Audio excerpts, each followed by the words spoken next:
Chicken kurma பண்ண போகிறோம். Chicken கூட பட்டாணியும் சேர்த்து குருமா செய்ய போகிறோம். 200 கிராம் சிக்கன், அதுக்கு ஜீரகத்தூள் 1 டீஸ்பூன், கரம் மசாலா தூள் 1 டீஸ்பூன், மிளகுத்தூள் 1 டீஸ்பூன், மஞ்சத்தூள் கொஞ்சம். அதை சிக்கனில் சேர்த்துடலாம்.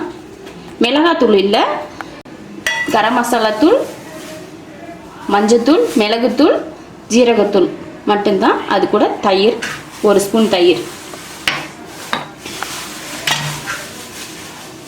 கொஞ்சம் உப்பு, சிக்கனுக்கு தேவையான உப்பு கலந்துடலாம். கலந்தாச்சு. இதை ஒரு 20 நிமிஷத்துக்கு ஊற வச்சிடலாம். அதுக்கு முன்னாடி மற்ற மசாலாலாம் ரெடி பண்ணிக்கலாம். தாளிக்கிறதுக்கு 20 நிமிஷம் ஊற வச்சிடலாம். இதை 200 கிராம் சிக்கன் மசாலா போட்டு ஊற வச்சுருக்கேன். 20 நிமிஷத்துக்கு மேலேயே ஆயிடுச்சு. 50 கிராம் இருக்கும் பட்டாணி ஊற வச்சு உப்பு போட்டு வேக வச்சு எடுத்திருக்கேன். தக்காளி 1 கட் பண்ணி வச்சுருக்கேன். பெரிய வெங்காயம் 1 நீட்டமாக கட் பண்ணியிருக்கேன். பச்சை மிளகாய் 5 காரத்துக்கு, மல்லித்தலை, கருவேப்பிலை இது எடுத்திருக்கேன். மிளகாய் தூளெல்லாம் போட போகிறதில்ல, பச்சை மிளகாய் தான் நம்ம காரத்துக்கு போட போகிறோம். எண்ணெய் காஞ்சிருச்சு. அதில் வெங்காயம் சேர்த்துக்கலாம்.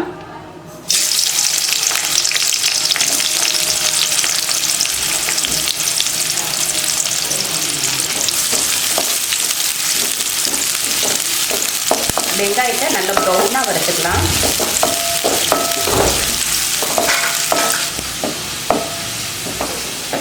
பச்சை மிளகாய் சேர்த்துக்கலாம். 2 கீரி மட்டும்தான் போட்டிருக்கேன், முழுசாக கட் பண்ணலை. அதில் தக்காளி,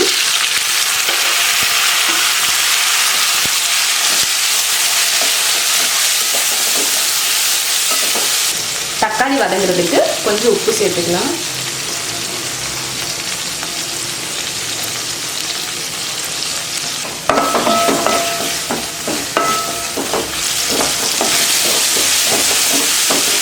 நல்லா மசிஞ்சிருச்சு. இப்போ மல்லித்தலையும் கருவேப்பிலையும் சேர்த்துடலாம்.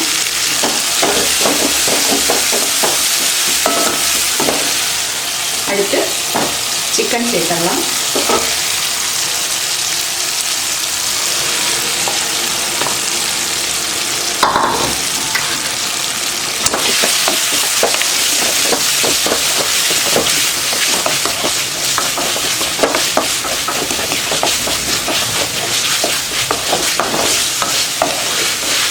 சிக்கனில் உப்பு போட்டு தான் கலந்து வச்சுருக்கோம், அதனால இப்போ உப்பு போட தேவையில்லை.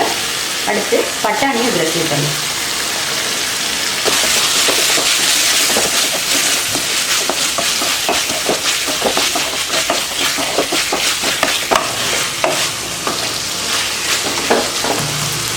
பட்டாணி சிக்கன் எல்லாம் கலந்ததுக்கப்புறம் அடுத்த கொஞ்சம் சிம்மில் வச்சுக்கலாம். சிக்கன் தண்ணி விட்டு வேகும், அதனால ஒரு 2 நிமிஷத்துக்கு மூடி வச்சுட்டு அதுக்கப்புறம் எடுத்து பெரட்டி விட்டுட்டு மறுபடியும் கொஞ்சம் மூடி வச்சுக்கலாம். இப்போ மூடி வச்சுருக்கேன். அடுப்பை சிம்மில் வச்சு மூடி வைக்கணும்.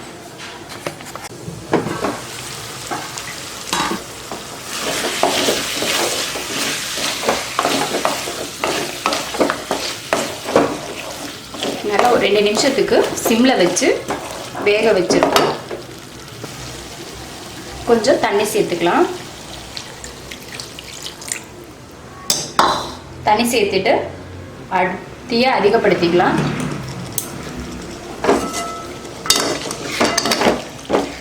தண்ணி அதிகமாக ஊற்றலை, நான் சிக்கன் ஊற வச்ச அந்த மசாலா மட்டும் கழுவி ஊற்றியிருக்கேன். அதிக தண்ணி சேர்த்துக்கல.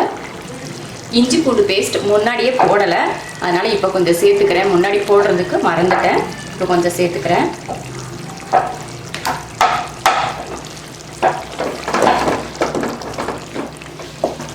சிக்கன் நல்லா வெந்துருச்சு. இஞ்சி பூண்டு பேஸ்ட்டு போடாமல் கடைசியில் போட்டேன்னு யாரும் திட்டாதீங்கப்பா, சொல்லிட்டேன். இப்போ சிக்கன் நல்லா வெந்துருச்சு. மல்லித்தலை சேர்த்துக்கலாம். அவ்வளோதான், அடுப்பை ஆஃப் பண்ணிக்கலாம். சிக்கன் பட்டாணி குருமா ரெடி ஆயிடுச்சு. இது சப்பாத்திக்கு ரொம்ப நல்லாயிருக்கும், சாப்பாட்டுக்கும் ரொம்ப நல்லாயிருக்கும். நீங்களும் இது போல் குருமா செஞ்சு பாருங்கள். பிடிச்சிருந்தா லைக் பண்ணுங்கள். மற்றவங்களும் பார்க்கணுன்னு நினச்சிங்கன்னா ஷேர் பண்ணுங்கள். மறக்காமல் சப்ஸ்கிரைப் பண்ணுங்கள். நன்றி.